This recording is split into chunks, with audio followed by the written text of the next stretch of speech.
est-ce que Seydi Hadji Malick nga may laaj Seydi Hadji Malick mooy borom 7e gaa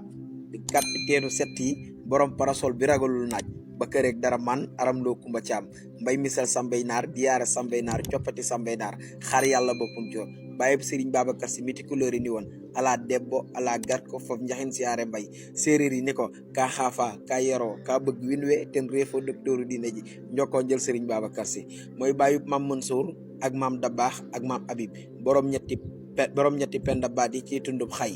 bañ penda ak paatema penda ak bëgguma penda Malick fa waddi wele ama dégg Ousmane Sy Malick demba xuraja tafsir demba buuna siti faagay penda ma ca jawaar fanta ñang fa waddi wele mi ci gaaya Abdou Bodi fa waddi mi ci xalxuux Seydi Hadji Malick caatu maam fa waddi wele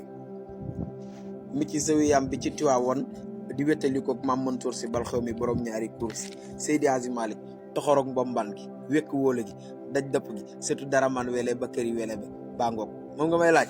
lu dangay laaj Seydi Hadji Malick njóogu faama ngoog moo topp yonente bi ba mu nekkee leer moo topp yonente bi ba mu nekkee nit moo topp yonente bi ba ko yàlla yónni ak la ca xew topp yonente bi ba jóor ko ci bàmmeel ba wis ca ndox wax ñu ka fa toogoon di joxe ba fàtte fa dallu càmmooñ jërëjëf jàmbaar ji gërëmi bi gararar gi lii rek la ko jural moo tax fajar timis jàkk yi di riir samedi ak dimanche wasifa yi di riir Sénégal loxo maam as ca biir lu ko mooy gaal gi du dem koo koy Seydi Hadji Malick Sy jàmbaar ji